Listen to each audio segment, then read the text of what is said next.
नमस्कार दोस्तों, आपका स्वागत है मेरे यूट्यूब चैनल रॉकिंग नॉलेज में। जी हाँ दोस्तों, आज मैं बात करने वाला हूँ संविधान की अनुसूचियों के बारे में। हमारा संविधान 26 जनवरी 1950 को लागू हो गया था। मूल संविधान में 8 अनुसूचियाँ हुआ करती थीं, लेकिन आज 12 अनुसूचियाँ और किस अनुसूची में कौन कौन से प्रावधान दिए गए हैं, आज हम यहाँ डिस्कस करने वाले हैं। तो दोस्तों देखिएगा लेक्चर में, तो एक एक को डिस्कस करेंगे डिटेल में। तो दोस्तों शुरुआत करते हैं फर्स्ट अनुसूची की। पहली अनुसूची क्या दिया हुआ है कि 29 राज्य और 7 केंद्र शासित राज्यों का उल्लेख। जी हाँ दोस्तों, अगर आज मैं बात करूं तो आज हमारे देश में 28 राज्य हैं, 9 केंद्र शासित प्रदेश हैं। जी हाँ दोस्तों, इन सब के बारे में और इन सब की सीमाओं के बारे में, इन सब के एरियाज़ के बारे में पहली अनुसूची में दिया गया है।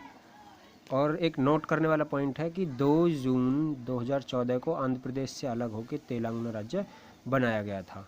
जी हाँ दोस्तों, नेक्स्ट बढ़ते हैं दूसरी अनुसूची की ओर। दूसरी अनुसूची में पदाधिकारियों के वेतन भत्ते का उल्लेख। जी हाँ दोस्तों, about the salary and allowance of different government officers of the India.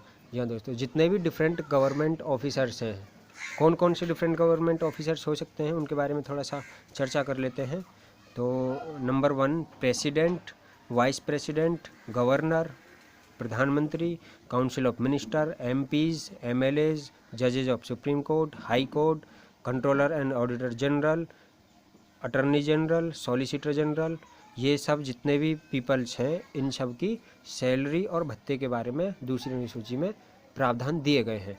जी हाँ दोस्तों, बढ़ते हैं तीसरी अनुसूची की ओर। तीसरी अनुसूची में पद ग्रहण के समय ली जाने वाली शपथ का उल्लेख दिया गया है। जितने भी ऊपर अनुसूची में पदाधिकारी पीपल्स के बारे में बताया गया है, राष्ट्रपति से लेकर सॉलिसिटर जनरल तक, उन सब की शपथ ग्रहण करने के प्रावधान थर्ड अनुसूची में दिए गए हैं। तो बात करते हैं चौथी अनुसूची की। चौथी अनुसूची में राज्यों का राज्यसभा में प्रतिनिधित्व, राज्यों की विधानसभाओं तथा राज्यसभा के सदस्यों का आवंटन चौथी अनुसूची में दिया गया है। और जनसंख्या के आधार पर सीटों का आवंटन प्रत्येक जनगणना के बाद में किया जाता है।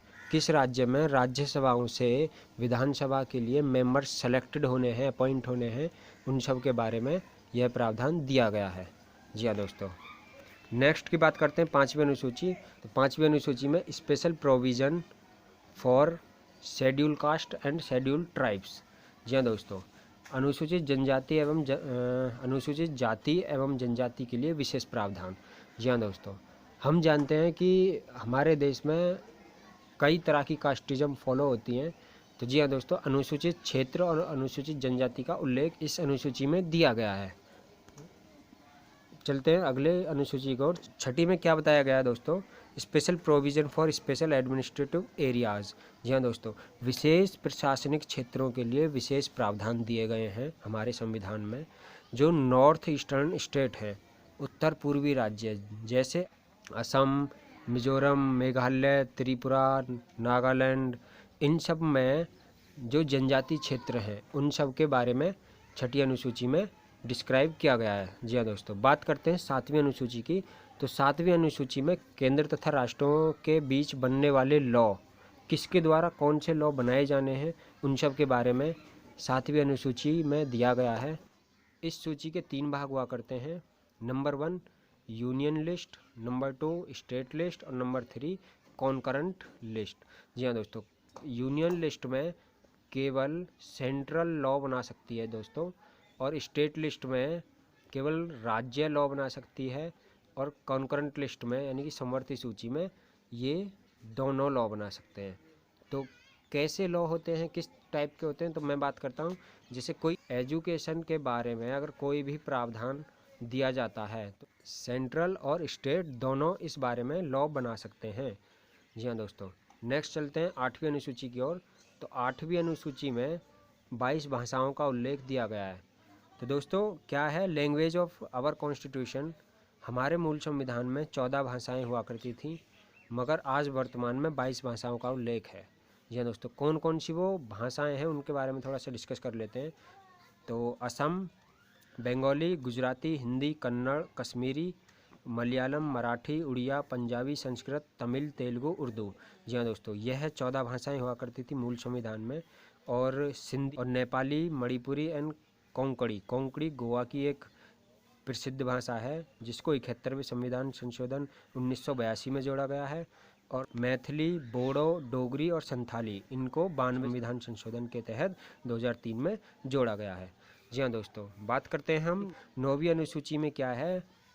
लॉ ऑफ लैंड रिफॉर्म्स, भूमि सुधार के कानून बनाए गए हैं।